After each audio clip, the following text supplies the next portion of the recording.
LinkedIn's AI-powered job search can help you find the most relevant roles based on your goals and experience. It cannot help you find something to talk about in the elevator. So, ride any dragons this weekend? It can help you find your next job just by describing it in your own words.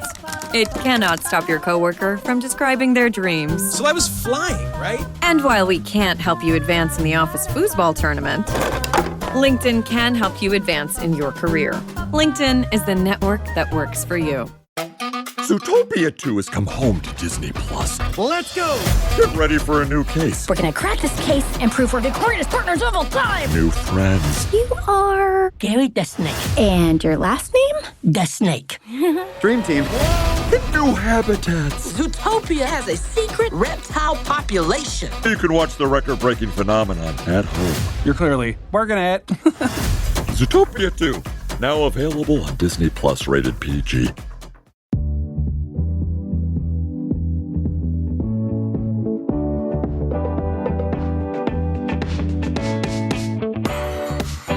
Hello everyone, welcome to another episode of Tuned Into Tennis. I'm your host, Myles David, back again to bring you some of the most colorful tennis commentary that you can find on the internet. Today's episode keeps the 2025 Roland Garros train going and features a faithful from my Rolodex of podcast guests. Tony from the Gay Tennis Podcast slides on over once again as we share the court and discuss this middle part of the Roland Garros tournament.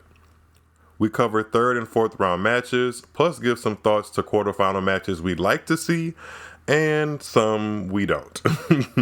We also keep the conversation going around the French Tennis Federation, former WTA player turned Grand Slam tournament director Amelie Mauresmo, and why they keep undervaluing and scheduling women's tennis players. Plus, we loop in our thoughts on the beginning of Pride Month, which starts June 1st, where the girls, guys, gays, and theys get to celebrate their true colors flying freely. It's a dynamic conversation and I hope you get some good moments from it. Please don't forget to leave a rating and review for the show. Follow Tuned Into Tennis and the Gay Tennis Podcast on socials. And of course, keep tuning into Roland Garros this week. Hope you enjoyed the episode as much as I did, and I'll be back later on in the week to see if any of our predictions actually came to fruition. Talk soon and enjoy the show. We're back with another episode of the Gay Tennis Podcast. I'm Tony, and today we have a returning guest, fan favorite. People have come up to me and told me they like our quote-unquote collabs, which makes me feel a certain way, but I'm into it. Please welcome back Tuned Into Tennis creator and host, Myles David. Hi, Myles. Hi, Tony. I'm glad to be back. Should I talk to you offline about who's coming up to you and mentioning our collabs, or should I ask you now?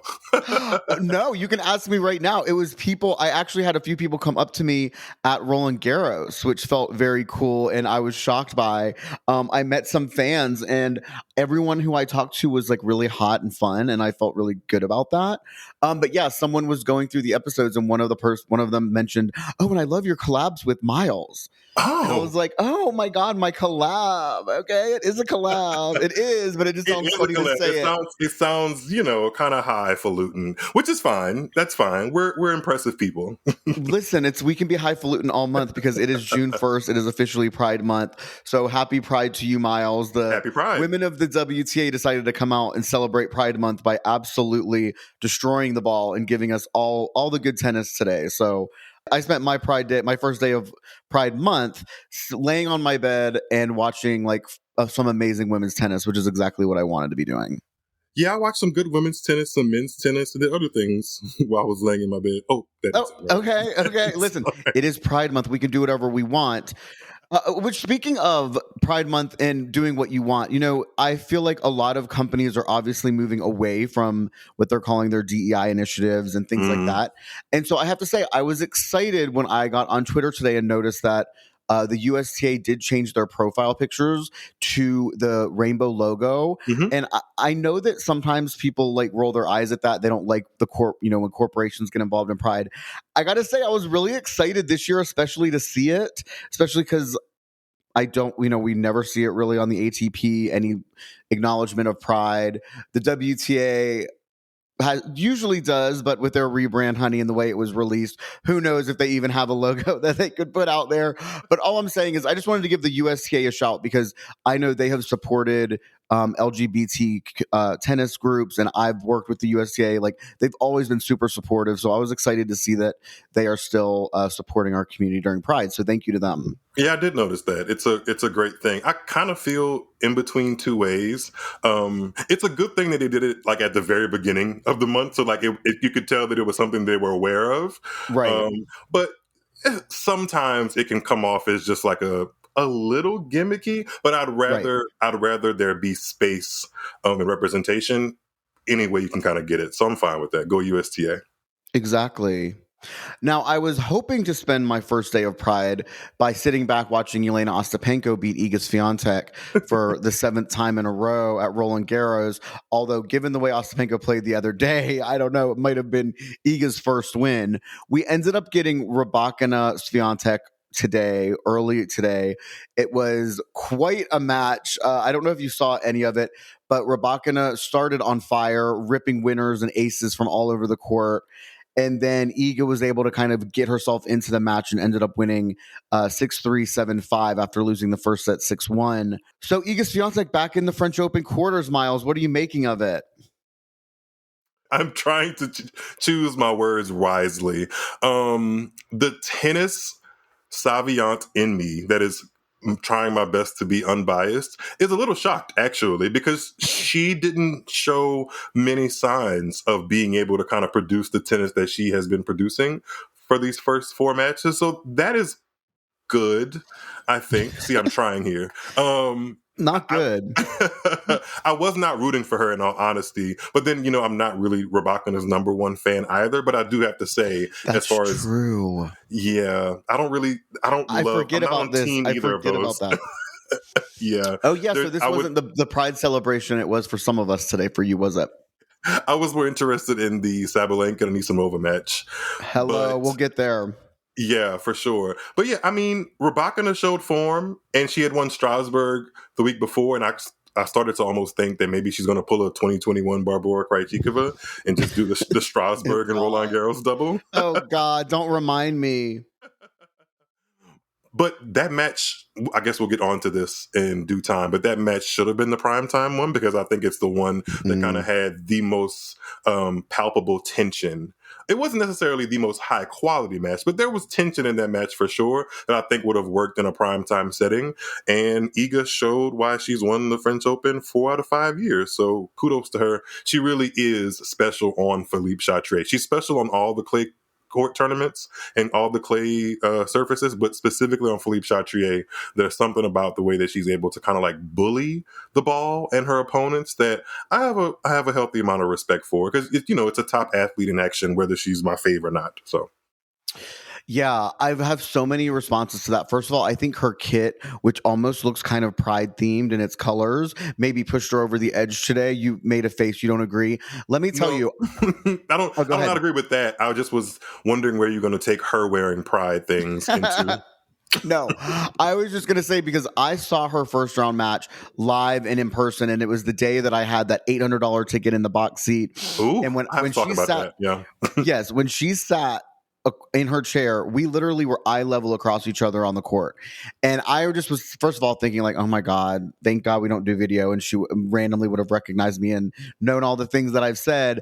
But the other thing was, first of all, I also really loved her kit. I thought her kit looked much better in person than it does on photos, by the way. But it was cool to see her really up close and personal. She obviously is a great player on the clay. She moves like a dream on it. But I have to talk a little bit about her mental strength because let me tell you, and I know I'm not Iga Swiatek and I'm not a professional athlete, but when you get your shit rocked 6-1, nearly 6-0, and then you're down 2-0 in the second set against a player who is hitting winner after winner, ace after ace, and you're basically standing there as a spectator, it's really hard to stay mentally in it and not just like throw your racket down and say, fuck this match, I'm done with this.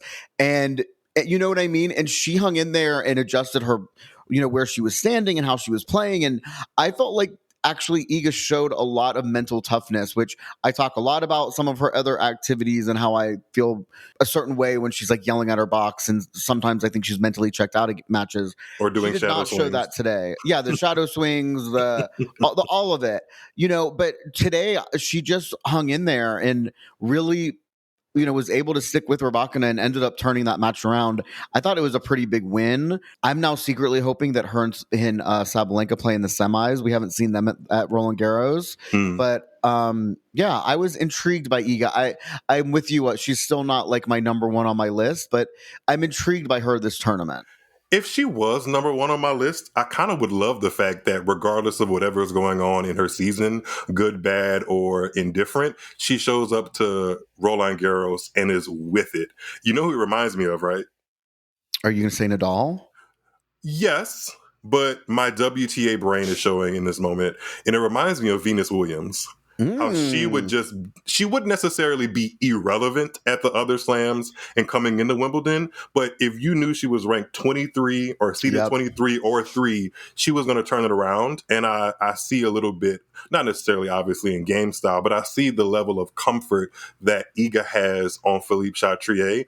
And like I said earlier, that is something to marvel at, regardless of if you are a fan of hers or not, because it kind of does set up a storyline, because she's always going to be a factor at one of the slams, and we care the most about the slam. So the fact that she has a grapple hold on this one for now is an interesting storyline for women's tennis. So we'll see how far that gets her. She's in the quarters now, and I think that sets her up with a match for Svitolina, another one of your favorites. This is all your favorites all right in a row, honey. You know what? Honestly, because the TNT Roland Garros coverage has been so good, I honestly haven't had much time to be salty about the people that are winning the matches.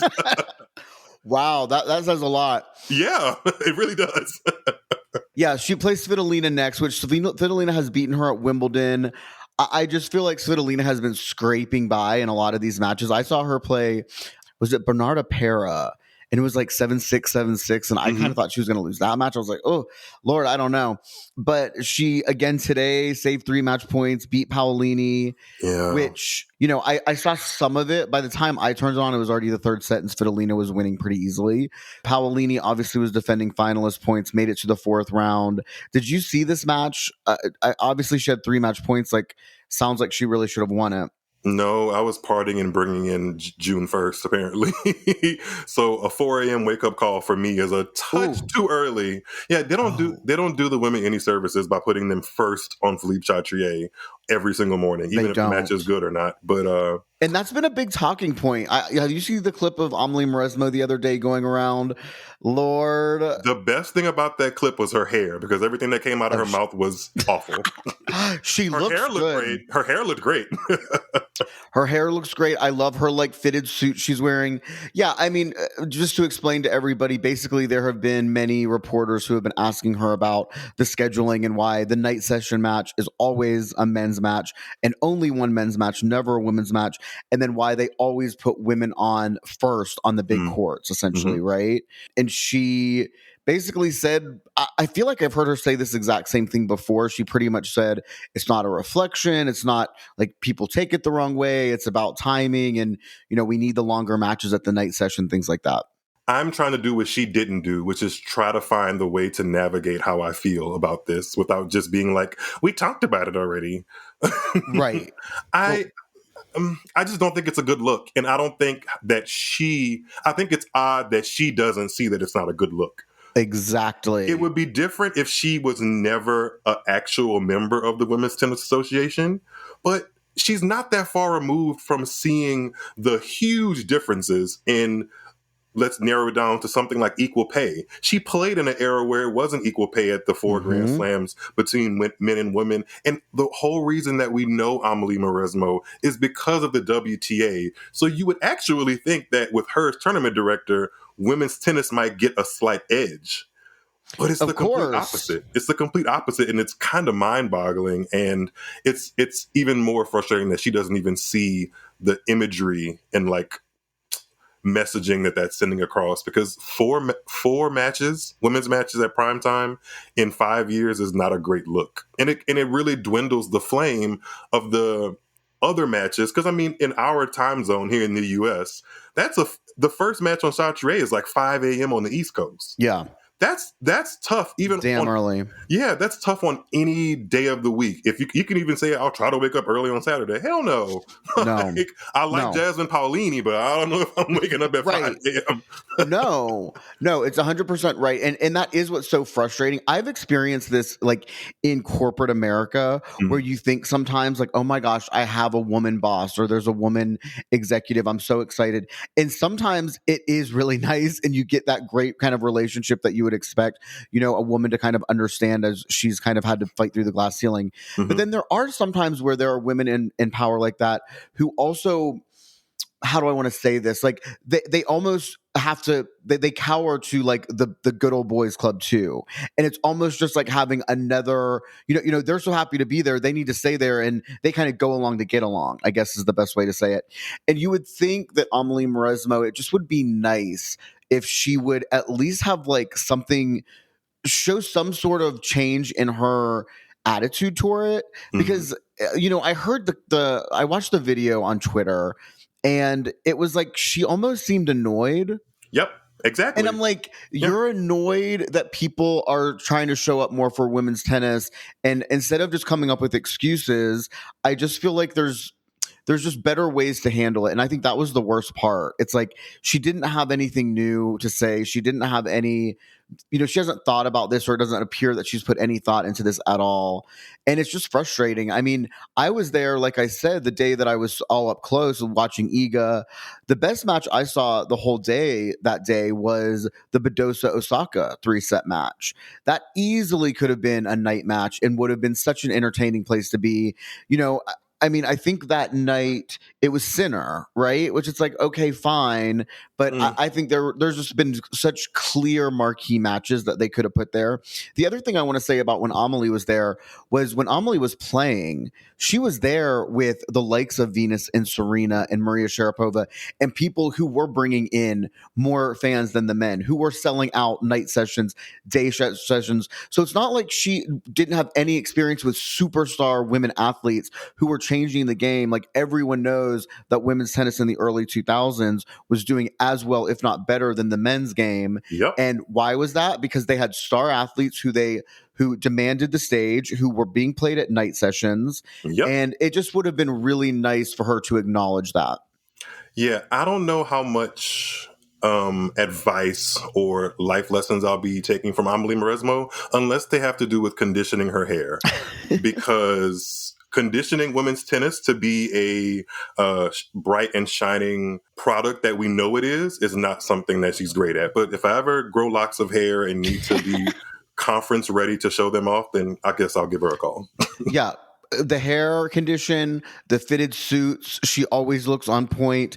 But I will say, like, this is the first day of Pride Month, and our lesbian sister is letting us down in a big way here. I hate that we have to do that. So let's move on from Amelie and this story into what I think was a highlight of the day for you, which was, I mentioned it already briefly, Sabalenka is through. I'm hoping that she plays Swiatek in the semis. We've never gotten that at Roland Garros.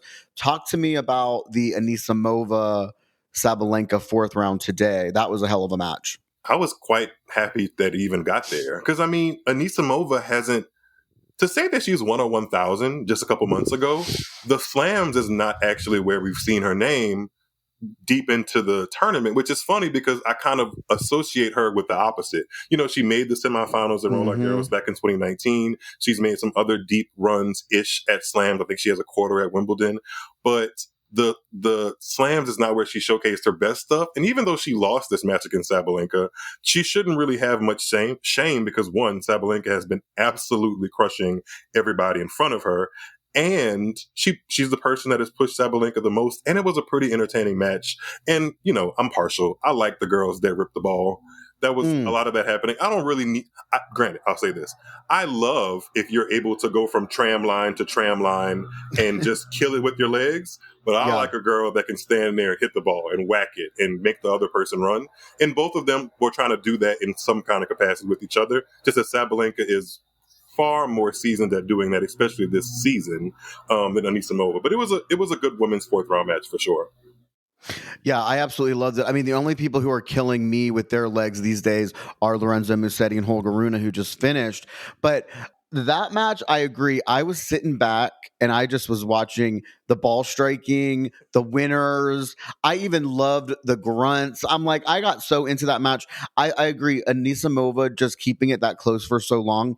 You know, between 5-all and then once it got to 3-0, there in the second set, Sabalenka won 7-5, 6-3. There was a 5-game stretch that Sabalenka won 5 games from 5-all to 3-0 in the second set.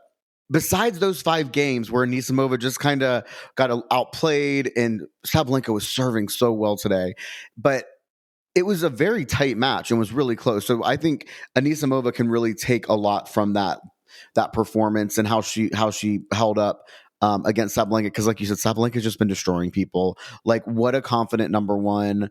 I'm kind of obsessed with the whole thing, but yeah, so Sabalenka is into the quarters. And then who does she play? Let me look and remind myself who she plays. Which is Zhang Qinwen. Yeah, I was actually going to say, to the point about Anisimova and Sabalenka, I would like Anisimova to kind of find herself more regularly deep into these tournaments, because I like the way that matchup looks. It's just a guilty pleasure of mine. And I really do think there's something there, because Anisimova still leads the head-to-head in totality, even though she lost this match. And then that leads me to the Sabalenka and Zhang Qinwen rivalry, which is, they've played enough for it to be a rivalry. It's just that it isn't kind of back and forth. And Zhang won the last one, and she won, obviously, her fourth round match to get there in kind of dramatic fashion, or at least dramatic enough to fall on the ground. Well, listen, when you're playing Samsonova, who, when she's playing well, is another one who just will hit winners after winner after winner past you. Listen, I think she was just relieved as hell to get past that match. She reacted like she won the whole tournament flat on her back, honey. I think because that first set was so long, I think it was like over 70 or 80 minutes just for the first set. And she really grinded that one out, and Samsonova is so hot and cold. But I actually, now that we brought up her name, I think I saw a tweet today, or maybe it was an Instagram story. It was something that said that Samsonova has to be the frumpiest player on the WTA tour. And I think that is that's such a, like, it's not, when you read the word frumpy, it's not rude, but then you say it to somebody and it's like, oh, that's rude. Oh, it's so rude. Reading the word frumpy, I don't want it described about me, although that is how I used to describe Ash Barty's clothes.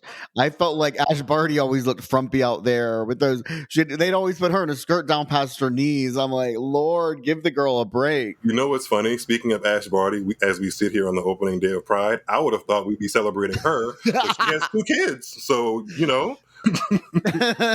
I'm going to leave that one right there. But I hear you 100%. But you don't think Samsonova is the frumpiest player on tour, do you? You know, I don't think so. I honestly can't even really remember what her vibe is on court. I know her game better. Besides that, she's a little like my girl Alexandrova, where it's like it's just game. You know what I mean? It's like I don't really associate anything else with her except laser, like for Alexandrova, laser flat forehands and backhands, you know? You sound like our friend Steven, because Steven doesn't know the difference between Samsonova, Alexandrova, Kudermetova. Listen, the other two can move a little bit better than Kudermetova, okay? Kudermetova is not a mover, but Alexandrova, I said this on one of the episodes, you know, I watched a practice set between Anisimova and Alexandrova absolutely destroyed Anisimova. And sitting there watching those two peg balls at each other, it was a very intense practice set. I could have sat there with my popcorn all day. It was one of the highlights of my trip. I think that is so fascinating that she's a player who, like, on the Grand Slam grounds, you saw her basically wipe the floor with the fellow, top 20 player, top 25 player? Who just made the 4th round. Yes, but then when she goes up against somebody like Coco Gauff, as she did in the 3rd round, when the match actually counts, you get somewhat of a different player. And people always try to make it seem like there's not that much of a difference between like tour matches and slam matches. But if you look at Alexandrova, you might be keen to feel otherwise, because she quite literally does not show up for the biggest moments. Unlike some other players that played today, like a Carlos Alcaraz or a Ben Shelton, you can tell that they're dialed in when the moment is big. You can tell that they feel it too and they rise to the occasion, where somebody like Alexandrova kind of is just like, too big of a stage for me. I'll pass. Yeah, okay. First of all, you said she's somewhat of a different player, sweetie. It is completely, I will tell you, I've mentioned this match 100 times. It was first round Australian Open this year versus Rybakina. I was so excited. The score was 7-6, 7-6. So you might go back thinking, oh, this was a pretty close, high quality match. Never watch it. Never. It was the worst match I think I've ever seen on a Grand Slam level. Her forehand, her serve completely goes. And she has held up here. This is, I think, only her second week of all time. Like I said, you can watch her on it the week after a slam. Next week, if there's a tournament, she'll probably win it. But she has not had Loves success. the lens. Yeah, exactly. But this tournament, she is there and she's playing Coco. And I'm very interested. There will be a lot of eyes on this match. So this is a good opportunity for Alexandrova to kind of show people what she's got. We'll see. I have a feeling Coco is going to be able to retrieve a lot of balls, change up the pace, the depth, all of that. Hit some heavy balls to Alexandrova and keep her off her game. But I'm intrigued because I've said it on here. If Alexandrova is playing her best, I think she's one of the best players in the world and can easily win a slam. I almost slipped up for a second because I was like, wait, didn't Alexandrova already play Coco? But it was Buskova. So maybe I'm not good at separating the Buskova and the Kudermetova. Oh my God, you already got her confused by someone else. I did. Not Buskova. Sorry, Alexandrova. Sorry. You got to stick out just a little bit more, mama. Just a little bit more. Shout out to Ben Rothenberg, who I met in person for the first time at Roland Garros. Oh, lovely. Yes, we walked around the grounds a little bit while Extra he was lovely.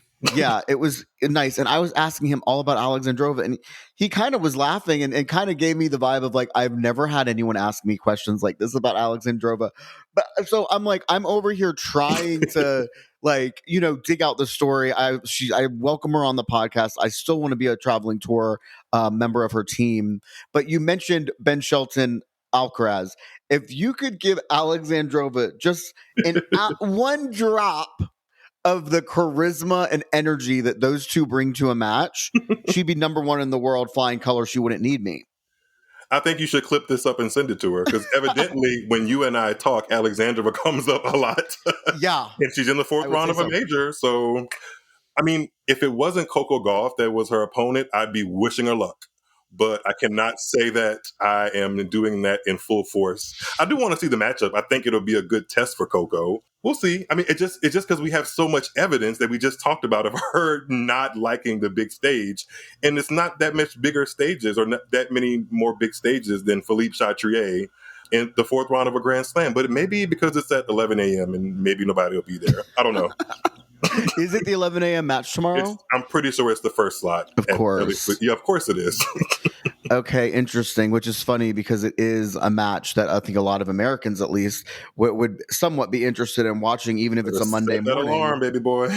Yeah, I will be. I won't be setting it, honestly. I will not be setting it, but I do wake up naturally really early, which is why I caught some of the Svitolina match this morning, because I'm just an early bird, not in an annoying way. Like, I like to get up and start my day and get everything ready. Like, I just happen to be someone who wakes up early. So you like get matcha and all that stuff too? Yes, exactly. I'm out there doing my yoga, honey. I know that's right. What could be who could be a quarterfinal opponent for Coco Gauff is Madison Keys. Ooh. She plays Haley Baptiste, which has been she's been a fun story.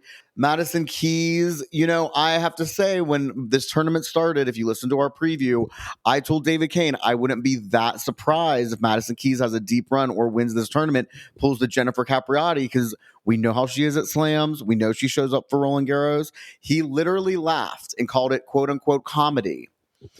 And here we are in the fourth round with her playing Haley Baptiste, which is a pretty nice draw. All things considered. I mean, it's her first time ever making it to the fourth round, so I always immediately consider that a decent draw. Although Haley can also change things up and drive Madison crazy, so that could be fun. But I don't know. I'm looking at this draw. I'm like, a Madison Keys Coco Gauff quarterfinal. You know what's funny, and this is indicative of me just being a fan of the Gay Tennis Podcast. Please. I distinctly remember, now that you said that David Kane said that Madison Keys getting this far in the draw is comedy, I remember some episodes last year before Madison Keys was an Australian Open champ, where he was giving it to her pretty hard. So I think you might have a secret listener. Because Madison Keys must like when David Kane underestimates her. He just did it, and maybe she ends up being the French Open champion and goes for that calendar Grand Slam that I tweeted out that she might get. Wouldn't that be something if we end the French Open? And Madison Even if she she has a real shot at making the final here. And I know this is like, it goes so out of date so quickly because they play tomorrow. By the time people listen to this, it's probably going to be over. And she very well could have lost in the fourth round. But I'm looking at this draw. I'm like, I don't know. I can. Why not Madison Keys? If you're looking at this draw to at least make the final, I mean, obviously, I think her, Coco Gauff, Jess Pegula. I mean, there's obviously names here. Our friend Boisson, what was it, Lois Boisson, who we talked about. We kind of need. Let's do it. I'm glad that was it Lois? Lord, I say Lois Boisson. Boisson.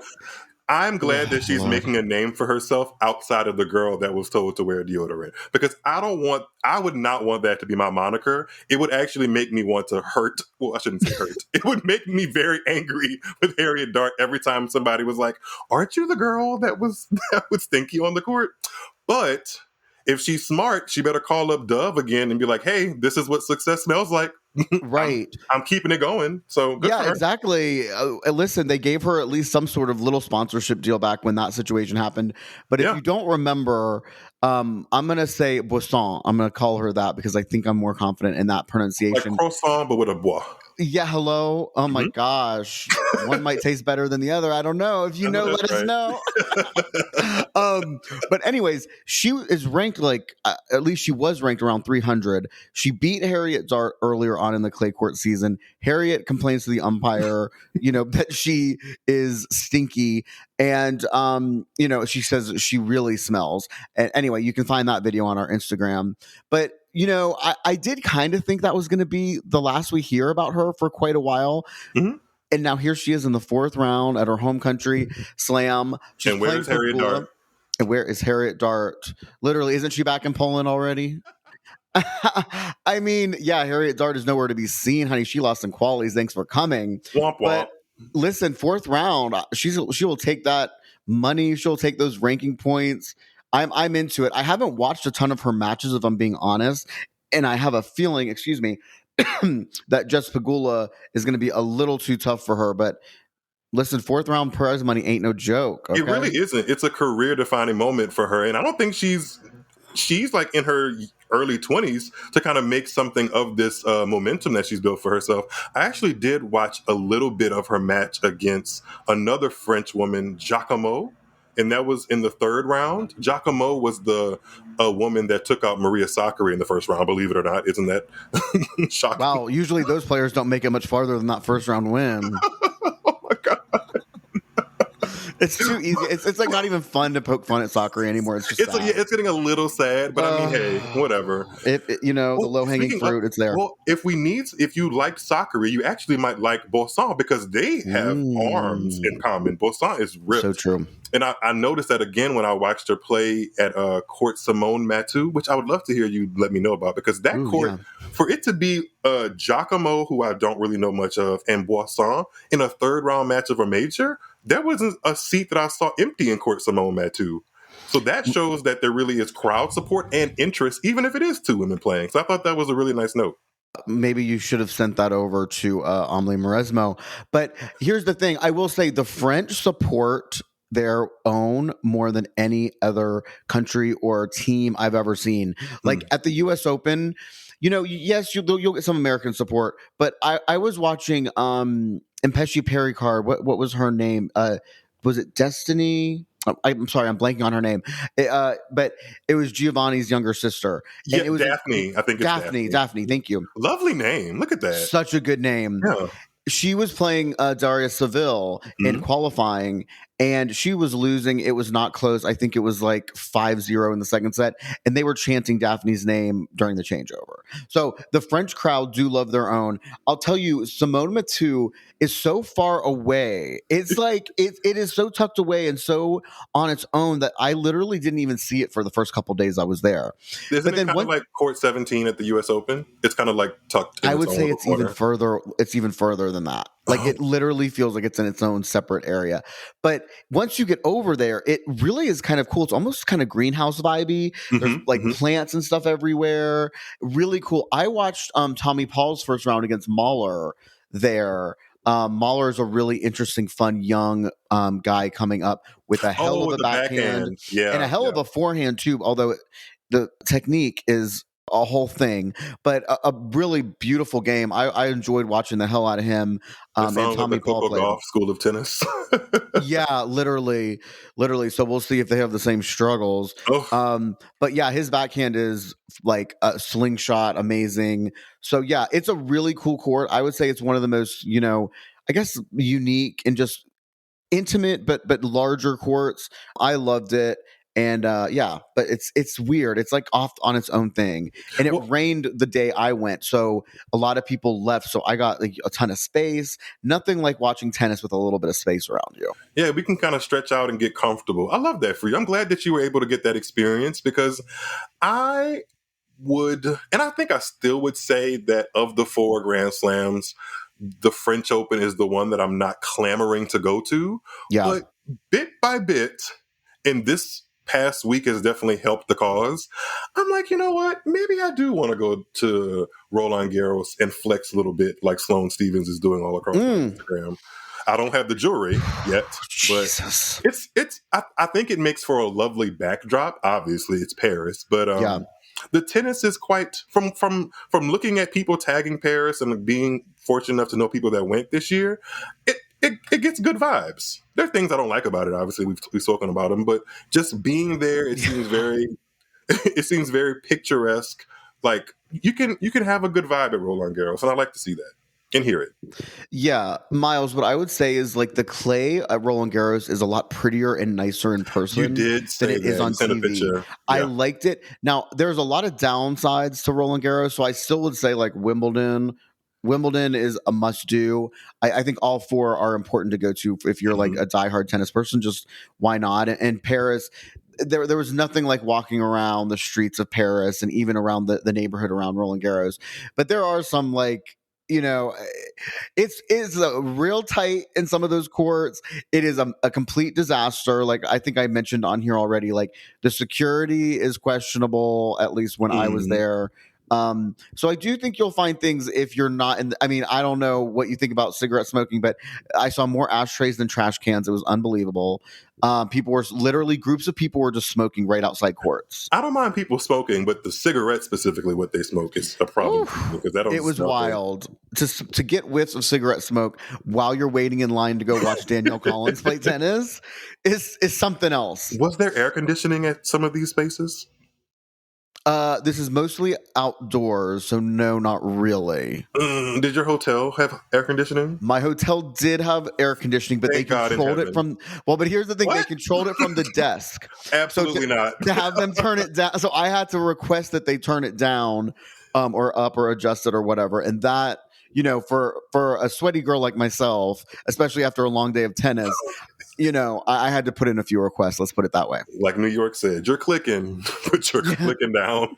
Yes, exactly. Like New York also said, I've been on pause, but I'm fit to press play. Okay, I was ready for some AC after those long days. Especially, I can only imagine. Yeah, it was hot. It's weird. It was very warm on some days, but yeah, it was a great experience. Like I said, I had a wonderful time. Had a whole new respect for the clay courts and the tennis there. But I think it has just been a good French Open so far. Like it just has been a good, entertaining tournament. Especially, I felt like today really like kicked it into high gear. I know we are going to be looking towards the quarterfinals. And Yes. forgive me if you may have talked about this on prior episodes of your show that I just have in my queue. I just haven't listened please. to them. Yeah. Yes. I know you've been pumping out content, by the way. I have a few of yours in my queue because you really have been working. I've been trying my butt off. But is there anybody that you left, or maybe not even saw in person, that you are more impressed with at this French Open so far than you were before it started? Okay, I mean, I already did a whole episode about Sarah Irani, so I won't even get started on that because I know might not get a listener in that one. Because I know. If you listen to the episode, you'll understand. I'm just going to say she's camp in person, and it's an absolute wild ride. Who else that I think I have to tell you? There was a guy named Federico Gomez who is known for like having huge legs and pulling up his short shorts. Damn, he's ripping serves at 130 miles an hour, hitting huge ground strokes. The person who I had the most fun watching practice was Robert Montgomery. I can't.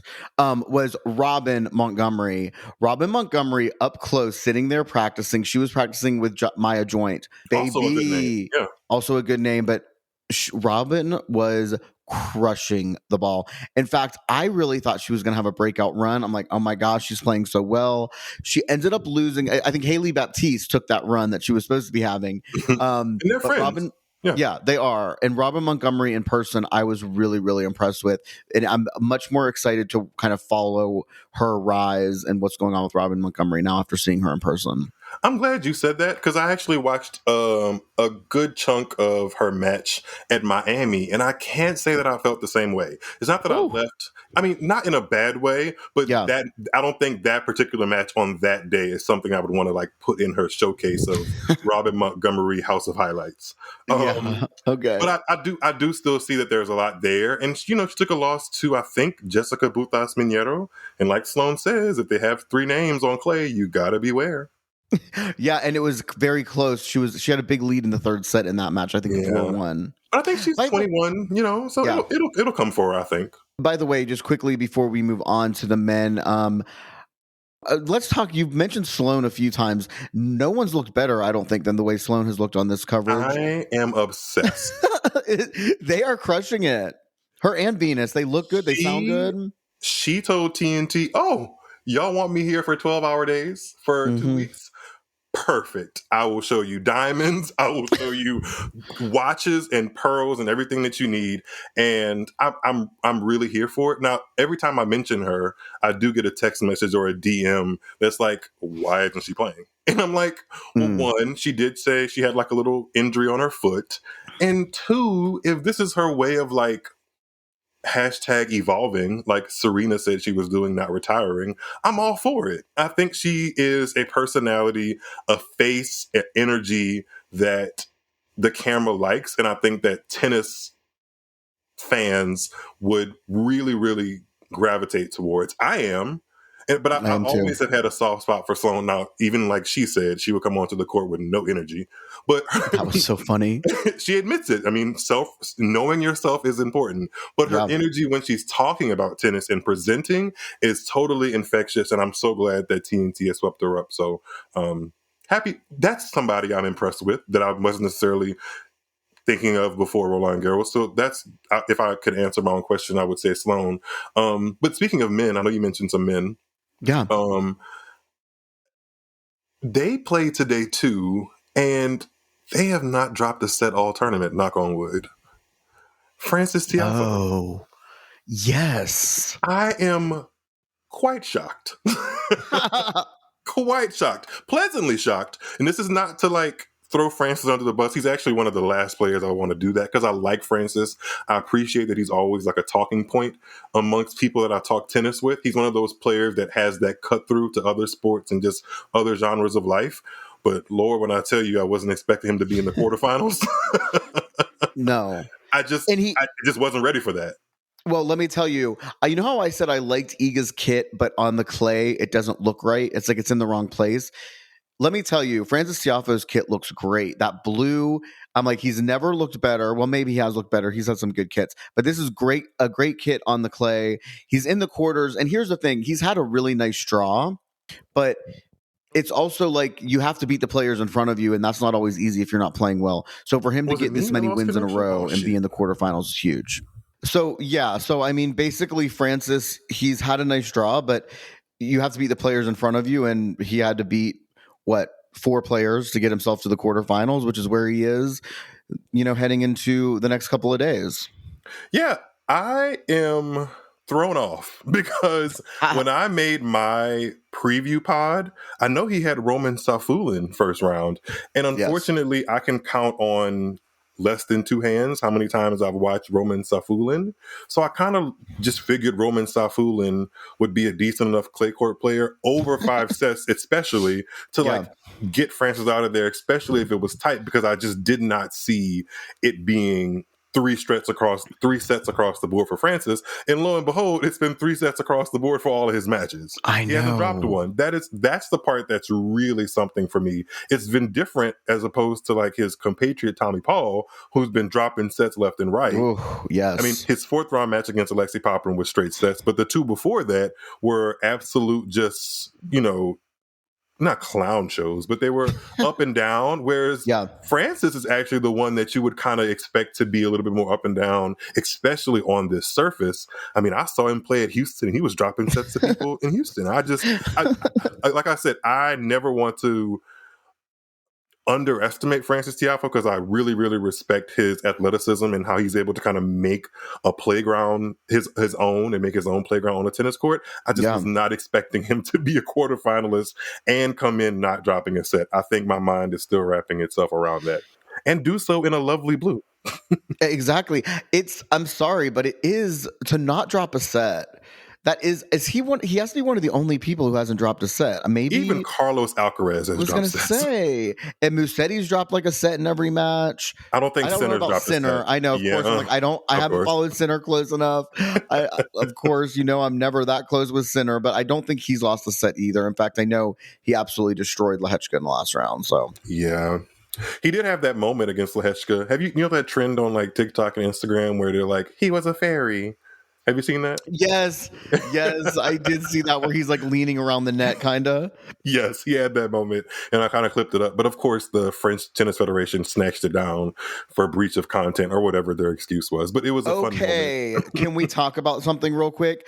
At the peak of my time in Roland Garros, when I had all these drafts saved and all this content prepared for Instagram, I got flagged for copyright issues and suspended for 3 days. I could not log into my Instagram over a copyright issue on a video that I took about Richard. I took this video on Court Chatrier, and I got flagged for copyright and suspended for 3 days. So if you are a follower of our Instagram, you may have noticed that I suspiciously went completely, cold, no posts.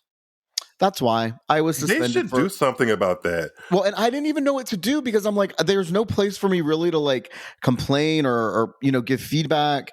So anyways. Oh, wait. The next time that happens, I have a nasty old copyright disclaimer draft in my Google Docs. I can send it to you. A lot of good YouTubers have put that in their YouTube videos when they like upload tennis content, that it's probably most likely for someone else, but they use it to like help tell the story. And I think if you word a disclaimer the right way and say like, this does not impede the production of what you did, it actually wants and encourage people to want to see the full match, then I think there's a way you can work around it. Because they even flagged me. Oh my God.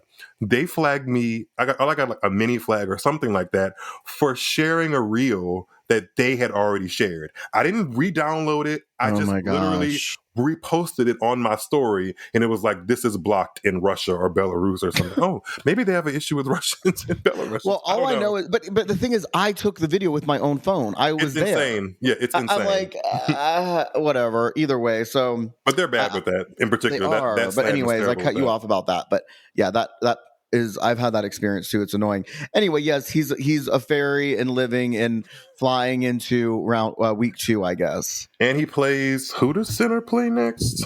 I think Rublev. Yeah, he does play Rublev. Oh, that leads me to a thought about our fallen soldier. Have you talked about this already? I don't know who you mean. Our fallen soldier, Arthur Fils. Oh my gosh, I have not. I literally was in mourning because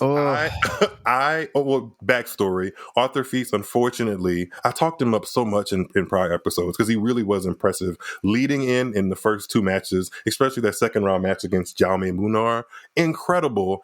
It just kind of came crashing down so suddenly when he had to withdraw ahead of his match with Rublev due to a stress fracture in his back. And that is concerning, maybe not terribly concerning because he's literally only 20 and maybe a couple of months and weeks he'll be able to heal up and get back on the court. But it really felt like this was the tournament that was, full of momentum and kind of supposed to be his real breakthrough moment. Because if he was the person waiting on Jannik Sinner and that was going to be the fourth round match, of course they would put it in prime time, of course. And it could have been electric. And unfortunately, we missed out on that this year. But maybe next year, maybe. I don't know. It just was a real bummer. It was such a bummer. I am hoping for the U.S. Open he's back and healthy and can have a run.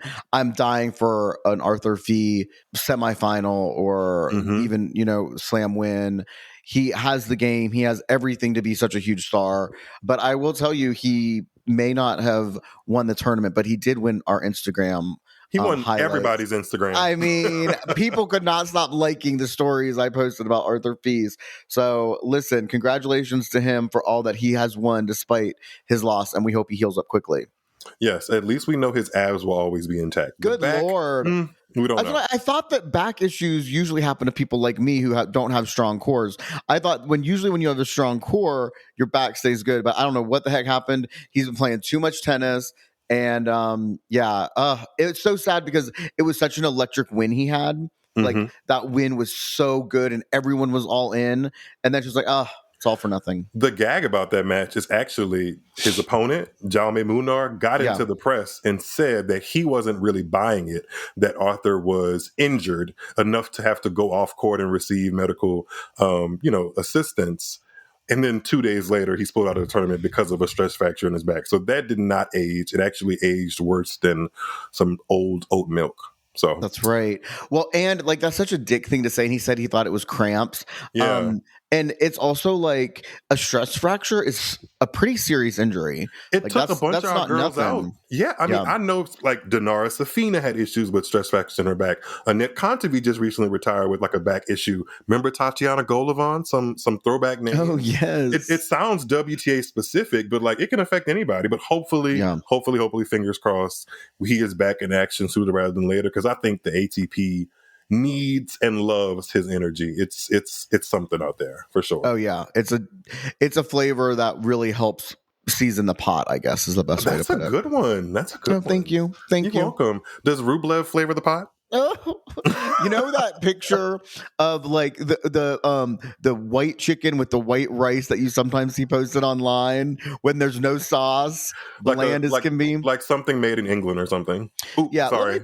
Yeah, exactly. Let me put it to you this way. When I saw Rublev practicing with Marat Safin, the court was packed out and there were easily as many people taking videos and pictures of Safin as there were Rublev. So I actually wondered, I was thinking, I thought at first when they got together that would be good to be like a big brother kind of mentor, Rublev thinks Safin's cool. And then after I saw that with the reaction, I'm like, is Rublev eventually going to get annoyed with how much attention Safin is getting? Yeah, that's my thought on Safin or Rublev and his flavor is I was pretty thrilled to see Safin out there on the practice court, and so were so many others. Who could blame you? I don't blame you. He has more aura than his talent does, and Rublev does right now. Yes, sir. Wishing Rublev the best against Sinner. Lord knows he's going to need it. I would love an upset. Don't get me wrong. I mean, I guess it would be good, but Rublev in Grand Slam fourth round and quarters, not necessarily a recipe for success. No. Not necessarily. The other men's match that takes place on Monday and kind of is going to help us set up these quarterfinals is there's two. There's Cameron Norrie versus Novak Djokovic. Pass. Hot take. This is mostly rooted in the fact that I don't see it for Djokovic like that, but I think Cam Norrie could pick up that win. Oh, please. I think it's possible. I think he pushed him in Geneva. If Djokovic has a hint of something wrong with him in a best of 5 format, if Cam Norrie is good, he has the lungs of a deep diving swimmer. He's going to be out there, okay? So I wouldn't, if he makes that physical and long and drawn out, you never quite know. And I'm rooting for that just because I didn't get the upset when I wanted with Rybakina over Swiatek, but whatever. That's a 3-set quick win for Djokovic. You heard it here first. What about Tree Trunk, Talon, Greek Spore, and Alexander Zverev? Is that a 3-set and done? Okay, they have played some really close matches. I was there when they played in Indian Wells, and I think it was a 3rd-set tiebreak that Greek Spore won. Greek Spore, listen, you're right. With those legs, they are tree trunk. But he has played, I feel like I've seen his matches as much as anyone because he is always on the damn court. He loves a 5-setter. Yeah, he just had a 5-setter, right? At least one. I think Zverev will win that in 4 sets is my prediction. Again, would love to be wrong. A Norrie Greek Sport, I would come back on here and say, Myles was so right. Cam Norrie and his diver lungs. But no, I think we're going to be, unfortunately, seeing a Djokovic-Zverev quarter. Ooh, yay, get the popcorn. I'm so excited. And I'm sure Amelie will put it as a night session. She probably is putting her little fingers together, waiting for that match to happen. Oh my gosh. Oh, Amelie. But there's another match for the men's, another 4th round match of the men's tournament that we haven't touched on. Jack Draper versus Alexander Bublik. How'd that happen? Wow, literally, that's such a good question. How did that happen? I'll tell you how one side of it happened. At least Jack Draper has been playing well all year. Everyone likes to give me crap because they think I only enjoy watching Jack Draper because he's so like traditionally good looking with his bone structure. I'm going to circle back to him being good looking because there's somebody told me that he reminds them of, and it's a famous Okay, let's actor. get to it. But I will tell you, seeing him play live, he has blown me away this year. His forehand has always been a big weapon. He can be super aggressive, but I feel like his backhand has improved so much and is so able to handle pace that now I don't know where players are going with him. Like, unless he gets a little tight, which he tends to do, I think Jack Draper is going to continue having a really good year. How did Bublik get here? That's a great question. I have not seen any of his matches. I feel like I see him hitting more just like underhand serve and blooper shots than anything else. So listen, if he can make it deep in a Grand Slam, I'm happy for him. He seems like a fun guy, but I would assume Jack Draper is going to take that. He does seem like a fun guy, and I'm actually not mad at all that Jack Draper is suddenly a top 5 player and like pushing himself to go deep at every tournament. But somebody has made me aware that he looks like a cast member from the movie Oppenheimer. Uh-oh. Have you seen that? No, I can't do long, boring I was going to movies. say it doesn't sound gay enough. It's definitely not. And it's too long. You know, I can't do long movies. I couldn't even do Wicked. There's a specific character, Cillian Murphy? Oh, yes. The main guy. Yes, Cillian Murphy and Jack Draper apparently look alike. I get that sometimes in my inbox, and now I unfortunately can't unsee it. And that guy, I feel like, looks a little bit like a lesbian from the 2000s. That's how I view him. Like, you know what I mean? Like the Ellen kind of vibe. He just has a very strong facial feature, and he does, I feel like, a little bit of it's a weird cross between boyishness and serial killer vibe. It's weird. It's weird because both of them look like they have that stare that could harm you, but when they start talking, it's like, oh, they want her to fly. You know, it's like it's a weird thing, and that's what he reminds of. And then the guys from Ireland's kind of sort of close to England, same thing. I mean, I get it. I do. He has like light eyes. I vaguely remember that guy. I'll have to look him up, but I know Oppenheimer is not on my list of movies to watch even to this day. Also insane, but Jack Draper beating Sasha Bublik is on my list because I think the winner of that takes on... Is it Alcaraz? No, I think that's two different parts Sinner. of the draw. Yeah, I would like to see a Jack Draper and Sinner quarterfinal. I'd like to see it. I would love to see it. I would love to see, this tournament has really built up really nicely. It really like a lot of the top players have made it through. We've had good matches, but like a lot of the top players and the seeds and the favorites have made it through. So I'm excited to see a couple of upsets, whether it's on the men's or women's side. I want to see an upset or two in the next couple of days. And I would love to see, I don't know that Bublik will ever be able to beat Sinner at Roland Garros, but Jack Draper, I think, could have a chance. Draper has a chance. I think the Greek Spore match against Zverev, going back to that one, is also upset alert for me. And I'm going to stick by my Cam Norrie decision. At least trouble Novak Djokovic. As I'm looking at the schedule, I don't know if people are discussing, this is back to WTA just for a brief second. I don't know if people are discussing Mira Andreeva enough.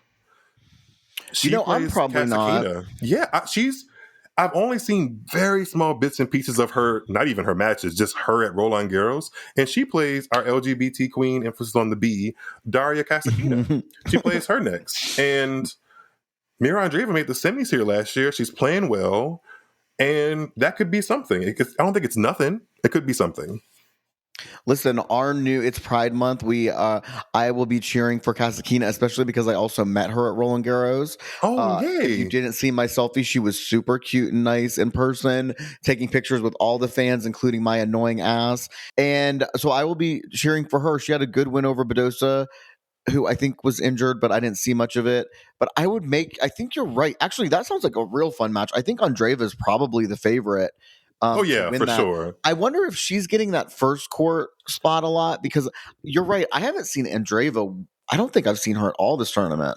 Well, she's a woman, and Amelie Mauresmo wants to get her out of the way. So I know, that's what I'm saying. I wonder if she's been playing at some time slot where I have not been watching, and I've, especially this weekend, been watching a lot. Well, she again is up at 5 a.m. Monday on Suzanne Longline. She's first on. Poor thing. So wishing her luck. I do not think I'll be having my eyes open for that one, but I do think, I believe if she wins that match and then she wins the next one, who does she get in the draw? She would play Pegula.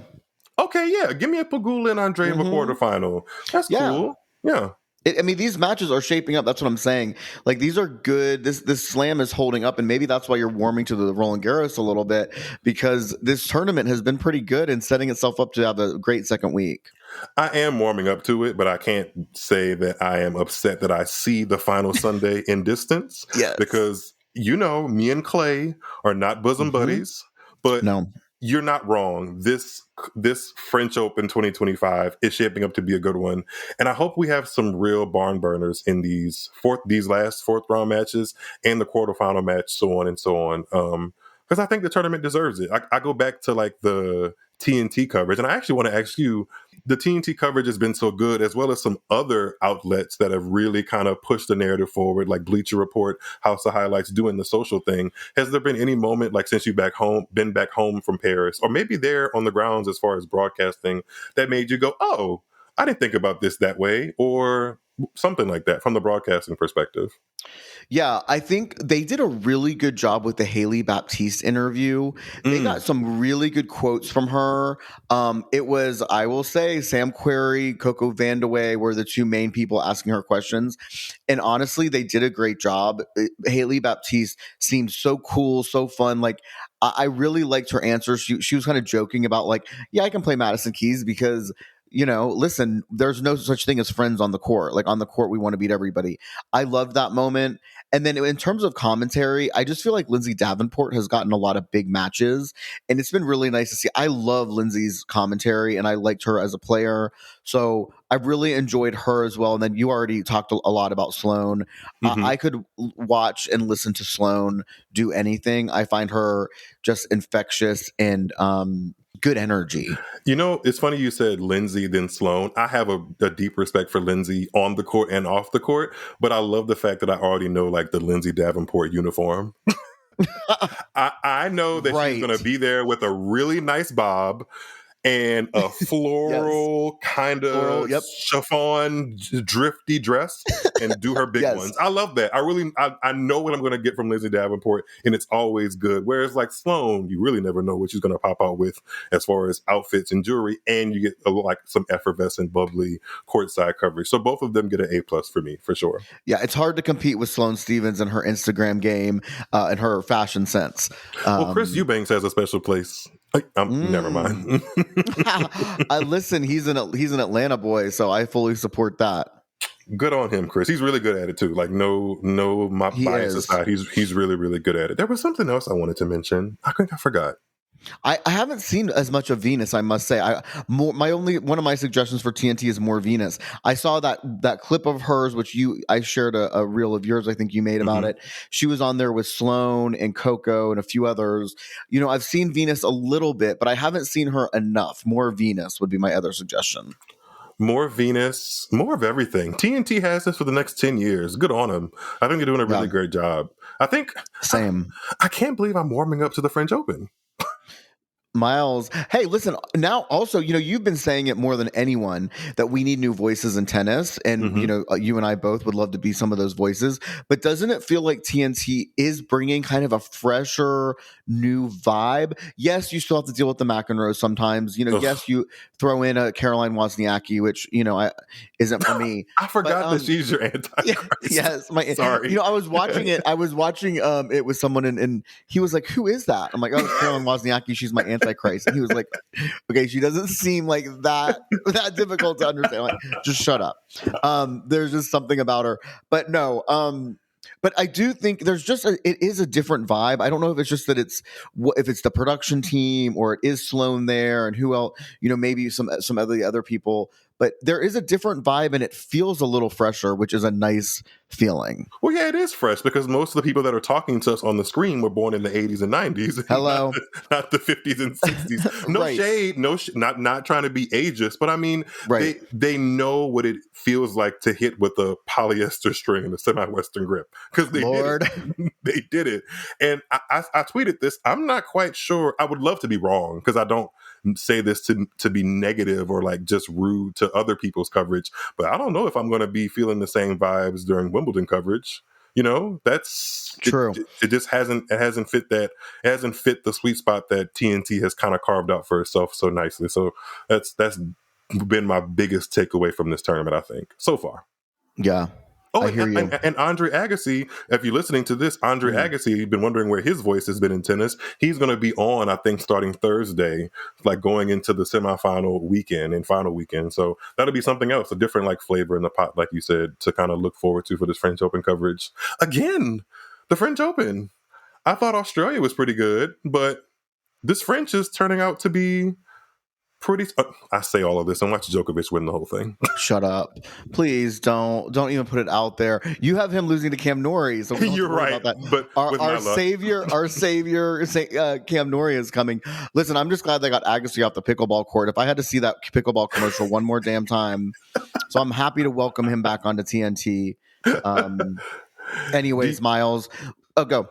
No, did you make a fantasy bracket or anything like that? Like, who's your pick at this point to win the whole thing, men and women? You know, I didn't make a fantasy bracket. I just honestly was so wrapped up in going off to Paris. Right now, I feel like Sabalenka is looking so invincible. I think that she is my pick on the women's side. I almost feel like she deserves a slam for everything she's won this year and how well she's done. On the men's side, I'm really hoping that it's a Lorenzo Musetti, Carlos Alcaraz semifinal. I know that sounds anti-American since they're both playing Americans in the quarters, but that match has been really fun for me, and they've been two of the best players throughout the whole clay season. And then I would love to see whoever were to win that semi take the whole title. I just don't want it to be Sinner because I just think it's too awkward to have won a slam, have a drug ban, come back and win the very next slam. And now we're going to have to go from talking about his suspension to a potential calendar year slam because now he's halfway there. Like, it's too much up and down. I'm not into it. So that's my hopes and dreams. I hope the winner on the men's side comes from that bottom half because we get a Carlos Alcaraz and Tommy Paul quarter versus The winner of that takes on the winner of Tiafoe and Musetti. That's one of the finalist is going to be one of those names. I'm actually fine with any 4 of those names I just mentioned. They're going to have a battle across the court from them, whoever it is in the final. But I like the way that looks on paper for entertainment value. I mean, physically, they all look pretty good. Yeah, but you're right. Even like the entertainment value, like all 4 of those guys are super athletic, fun, charismatic. Like that's a great bottom half. Really, really looking forward to that. And then kind of the opposite. Well, not really. It's a little bit of the opposite on the women's side. The top half is actually what I want to see because Sabalenka plays Zheng. I want to see another good match. I want to see a classic, really, and see if Zheng can kind of recreate what she did in Rome. And I do think, even though her game has not necessarily wowed me, and I think that's just something I'm just going to flat out have to get used to with Coco Gauff, is that she wins ugly, period. I would not be mad if she scraps and claws her way to a Roland Garros title. Oh, hell no. I wouldn't be mad at that at all. Yeah, and I think it's possible. Her draw on that bottom half of the women's side is not as tough as the top half. I mean, the top half has Sabalenka and Iga, you know? Yep. The bottom half, I think, well, Coco has Mira Andreeva and Madison Keys. She's never lost to Mira, and I think on a clay court she can get to Madison Keys. So I'll be keen to see how Coco goes. And obviously the first step forward is getting past good old Ekaterina Alexandrova. That's so we'll right. see how that goes. That's right. Hey, listen, we started this episode by talking about the USTA changing and celebrating Pride with their rainbow logo. Why don't we end it by giving a shout out to Coco Gauff for tweeting out Happy Pride to everybody. She sent out a really nice message today, which is just, it's so nice having Coco's voice on tour. Thank God for her. But it was just, again, nice to see that. It's not, if you go look at the comments underneath that tweet, there's a lot of negativity. It's not a very popular thing to do right now. So Twitter's a cesspool. Whatever. It is. I like that she took the fact to be positive amongst that cesspool. Yeah. Okay, Myles, we have made it to the end of the episode. Hit me with your gayest moment of the week and before we log off. This is really easy because just a couple hours ago, I attended my first gay wedding. Oh, that was today? That was yesterday. Oh, 31st. sorry. Yeah. Yes. Okay. Yeah. It's not lost on me that my friend, it didn't dawn on me that my friend had picked that date until I was there. And I was like, oh, I'm watching 2 women get married and tomorrow's the beginning of Pride. She did a really great job. It was actually one of my best friends from like middle, high school, all of that. I mean, I literally could leave my house right now and go walk to her childhood home. So yeah, she's really cool. And she married her sweetheart that she found. And it was really, really nice. I caught the little thing. Well, my friend is more masculine presenting. I don't think she'd have a problem with me saying it. Just is what it is. But she did the whole like, what is the thing that the bride? The garter? Yes. Guess who caught that? Not you. It was me. Okay, Myles, look out. What does that mean? Does that mean I'm supposed to be like married next or something like that? I guess so. I think that means there's love in your future. If anybody's listening to this, hello, and wants to be a potential cast in my, or potentially casted in my love story, let me know. I'm completely single. Slide into his DMs. Yeah, there's something there. I caught the guard. I mean, I was literally one of the tallest and biggest people in the room, so I kind of like naturally gravitated towards it. But it was in my hands, and I don't know, it just felt like a cool moment. I was there with a whole bunch of friends I'd seen for a long time. Like I said, it was my first gay wedding, and I think that definitely falls in the bucket of gayest moment of the week. That is a very gay moment of the week. I'm obsessed. I love it. I was in a lesbian wedding once, so I love a lesbian wedding and I love a gay wedding. In fact, I need a gay wedding. I haven't been to one in a while, so now I want to keep going to them. Yeah, exactly. They're so fun. Oh, I love that.